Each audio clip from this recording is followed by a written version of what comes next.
एक अजब कुमारी नाम की गोपी थी।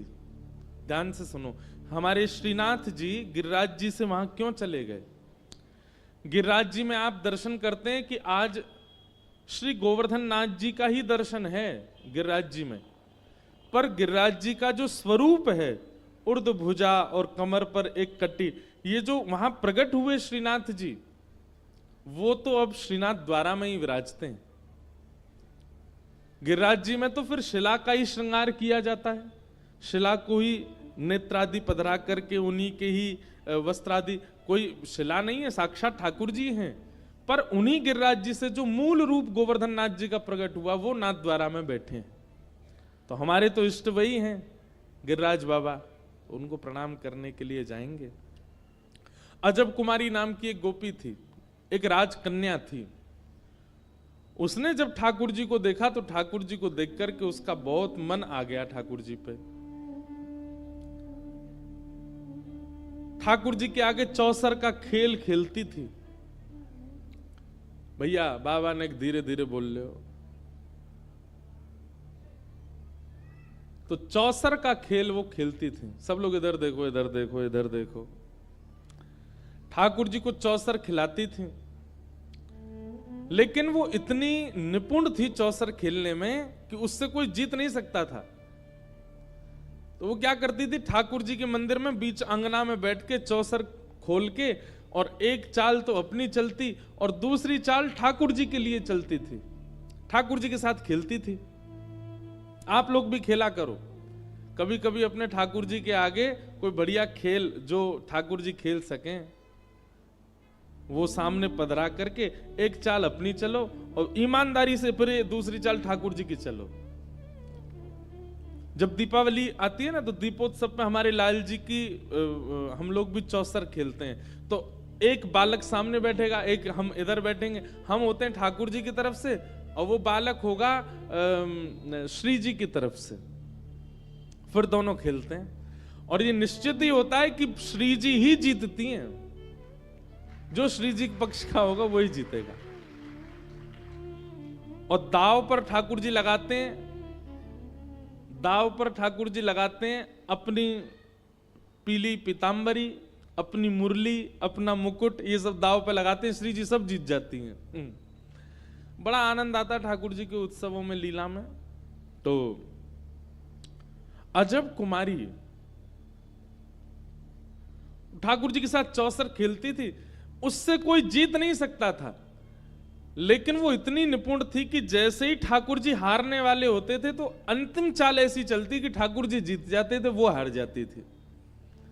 तो ठाकुर जी उससे बड़े प्रसन्न हो गए, बोले कि बताओ ये मैं जानता हूं ये जानबूझ करके ऐसी चाल चलती है कि ये हार जाए मैं जीत जाऊं। लेकिन अजब कुमारी की इच्छा थी कि वो राजस्थान की रहने वाली है, उसके माता पिता इतना उसको, उसके पिताजी राजा हैं, वो उसको इतना जाने नहीं देते बार बार गोवर्धन। तो ठाकुर जी से प्रार्थना करती थी कि आप मेरे यहां चलो। लेकिन ठाकुर जी कैसे जाएं? तब एक दिन उसने चौसर का खेल खेला और आज वो ये सोच करके बैठी कि आज मैं ठाकुर जी को हरा ही दूंगी। सब मंदिर के वैष्णव जन खड़े होकर के देखते थे और सब कहते थे, बोले लाल जी जीतेंगे, ये तो हारेगी। लेकिन आज उसने ऐसा खेल खेला, ऐसा खेल खेला, ठाकुर जी सारे दाव हार गए, अंतिम दाव बचा था। आज वो ऐसे चौसर चल रही थी कि सारे दाव उसके पक्ष में आ रहे थे, ठाकुर जी हार रहे थे। महाराज उसके खेल के भाव से अंदर विराज रहे मंदिर में श्रीनाथ जी के मस्तक पर पसीना आने लगा कि ठाकुर जी बोले मैं हार रहा हूं आज। ठाकुर जी इतने व्याकुल हो गए कि व्याकुल होकर के उन्होंने अजब कुमारी से मनी मन कहा कि आज और जिता दे, तू जो कहेगी सो दूंगा।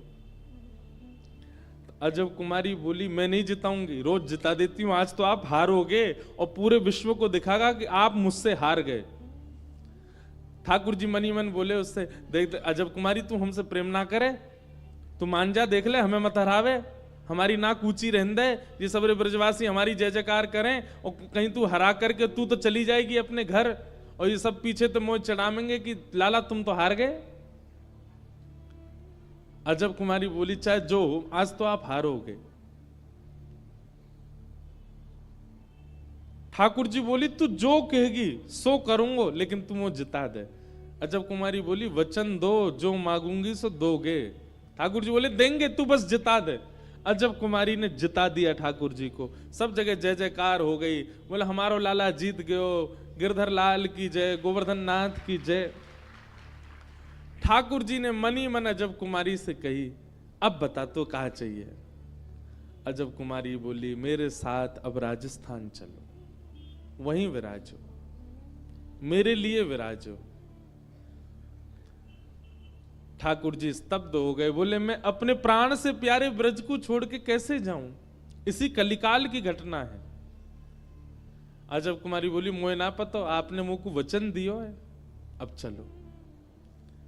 अजब कुमारी के लिए हमारे श्री गोवर्धन नाथ जो कि श्री गिरिराज जी में प्रकट हुए, वे नाथ द्वारा विराज गए, मेवाड़ चले गए और वहीं विराजमान हो गए अजब कुमारी के लिए। तो हमारे ब्रज को लाला वहां बैठो है, उनसे हम प्रार्थना करने जाते हैं, उनसे हम मिलने जाते हैं, उनके सन्मुख दर्शन करने जाते हैं। तो इस बार का उत्सव उनके चरणों में आप सब लोग सादर आमंत्रित हैं। प्यारे ठाकुर जी का रुक्मणी जी के साथ में विवाह हुआ। आज का जो कथाक्रम है वो गृहस्थों के लिए ज्यादा है। तो जितने भी यहाँ गृहस्थी बैठे हैं, जिनके विवाह हो चुके हैं और जिनके होने वाले हैं, बहुत ध्यानपूर्वक सुनिएगा। भगवान का विवाह रुक्मणी जी के साथ में हुआ। रुक्मणी लक्ष्मी हैं। लक्ष्मी यानी कि हम आप सब लोग धन को लक्ष्मी मानते हैं, संपत्ति को लक्ष्मी मानते हैं। वास्तव में हमारी संपत्ति का उद्देश्य क्या होना चाहिए? वो हमारी कामनाओं की पूर्ति के लिए हो, हमारे परिवार की इच्छाओं की पूर्ति के लिए हो, लेकिन कुछ अंश हमारी संपत्ति का ठाकुर जी से विवाह के लिए रखा कीजिए। विवाह के लिए मतलब लक्ष्मी भगवान को ब्याहती है। अब ये कथा हुई, पंडाल फ्री में तो नहीं बना, धन लगा, यहां सारी व्यवस्थाओं में धन लगा। आज भंडारा होगा, बाहर भट्टी चल रही है, उसमें भी धन लगेगा। इतने सब लोग आए, लाइट की व्यवस्था हुई, लाइव टेलीकास्ट हुआ, माइक लगा, व्यास जी आए, ब्राह्मण आए, सब संगीतज्ञ आए, सबका आना जाना, सबका रुकना, सबको भोजन। इतने 7 दिनों में लक्ष्मी का व्यय खूब होता है। लेकिन वास्तव में ये लक्ष्मी व्यय नहीं है, ये हमारी लक्ष्मी का नारायण से विवाह है। जब हम किसी अनुष्ठान में, वैदिक क्रम में, किसी आध्यात्मिक क्रम में अपनी लक्ष्मी प्रदान करते हैं, तो अपनी लक्ष्मी को श्री ठाकुर जी से ब्याहते हैं। तो साल में 1 बार, साल में 2 बार, बहुत लक्ष्मी है तो 3-4 बार ठाकुर जी से उसका ब्याह कराया करो। कुछ ना कुछ वैदिक अनुष्ठान किया। आप वृंदावन जाते हैं ना, वह जाने में जो खर्चा होता है वह भी आपकी अंश लक्ष्मी का ठाकुर जी से ब्याह है। जब आप भगवत विमुख किसी कार्य में लक्ष्मी का व्यय करते हैं तो वो आपके लिए खर्चा हो रहा है, वो खर्चा आपके भोग में गिना जाता है। लेकिन जो खर्चा आप ठाकुर जी के संबंध में करते हैं, चाहे वो आप अपने दर्शन के लिए कर रहे हो, परिक्रमा के लिए कर रहे हो, दान के लिए कर रहे हो, पुण्य के लिए कर रहे हो, वो सारे खर्चे ठाकुर जी से लक्ष्मी के ब्याह के रूप में देखे जाते हैं।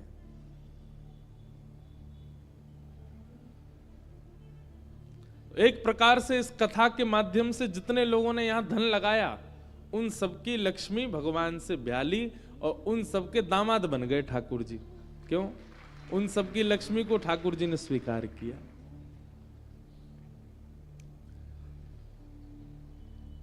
रुक्मणी जी से भगवान का विवाह हुआ। लक्ष्मी की 3 गति होती हैं, उत्तम, मध्यम और अधम। लक्ष्मी का व्यय करने वाले उत्तम व्यक्ति का लक्षण है कि उत्तम व्यक्ति दान करता है, मध्यम व्यक्ति भोग करता है और अधम व्यक्ति नाश करता है, जबरदस्ती खर्च करता है अपने ऐशो आराम और भोग विलास में। उत्तम व्यक्ति कौन? जो अपने लिए कम खर्च करे, सबके लिए ज्यादा, इनकी सहायता हो जाए, गरीब कन्याओं का ब्याह हो जाए, इन लोगों की सहायता के लिए ये बालक विद्यालय में पढ़ लें, एक कथा हो जाए, नगर के सब लोगों को कथा सुनने को मिल जाए, सबको लेकर के हम हरिद्वार चले गए, गंगा स्नान करा लाए। इस प्रकार के दान पुण्य जो करता है वो उत्तम व्यक्ति। जो लक्ष्मी का व्यय अपने लिए कम, सबके लिए ज्यादा करे। मध्यम व्यक्ति कौन? जो सबके लिए कम व्यय करे, अपने लिए ज्यादा करे।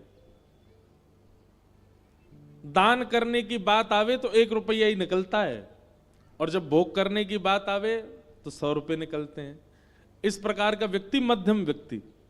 और अधम व्यक्ति कौन है? बोले अधम व्यक्ति दान के नाम पे चिढ़ और जाता है, केवल अपने ही लिए, मैंने कमाया, मेरी लक्ष्मी, मेरा पैसा है, मेरे योग में रहेगा।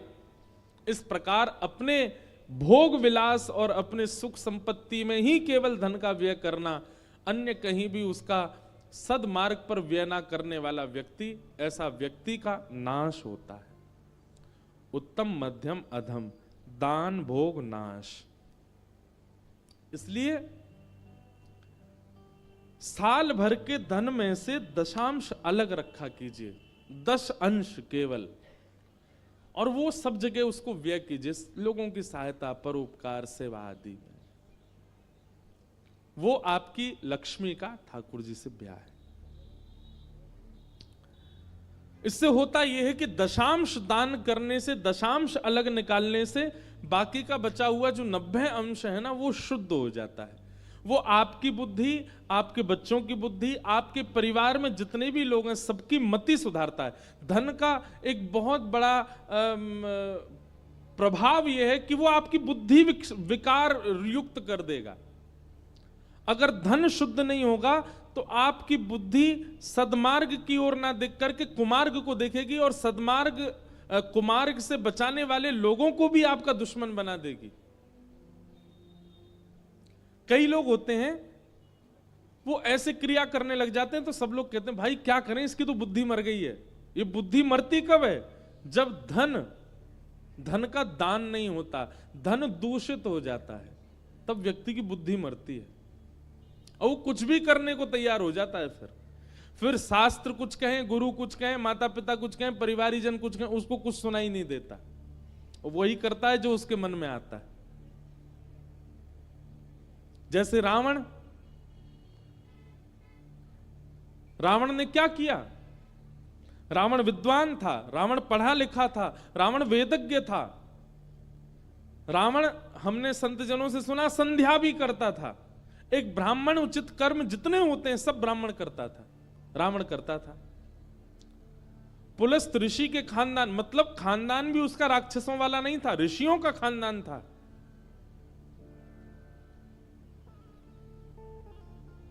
परंतु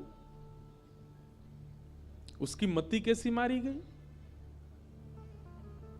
प्रभु श्री राम की अर्धांगिनी सीता जी, जो कि साक्षात लक्ष्मी है, उनका हरण कर लिया, और हरण करके स्वयं स्वामी बनने का प्रयास किया। उसको किसने नहीं समझाया? कुंभकर्ण तक समझाता है ऐसा मत करो, विभीषण ने समझाया ऐसा मत करो,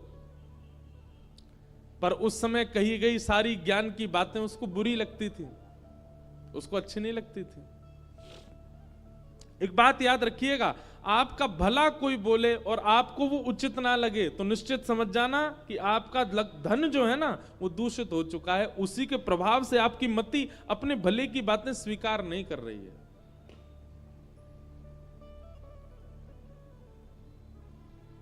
व्यक्ति को कैसा होना चाहिए?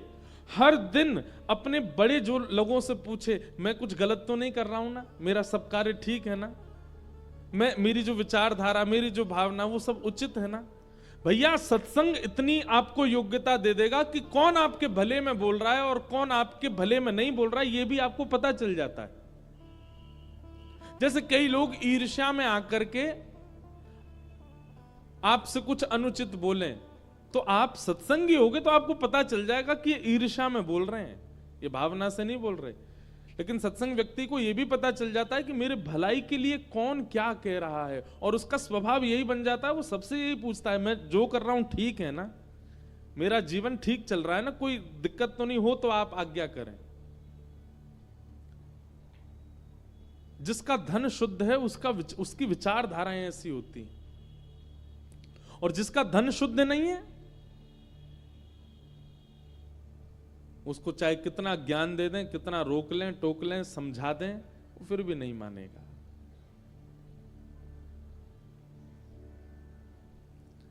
ऐसा व्यक्ति यदि आपके परिवार में है ना, जो बार बार समझाने पर भी नहीं समझता है, गलत मार्ग का त्याग नहीं करता, उसके द्वारा कमाए गए धन में से दशांश वो ना करे, आप दान करो और कुछ दिन करने का प्रयास करो, उसी से ही उसकी बुद्धि शुद्ध हो जाएगी।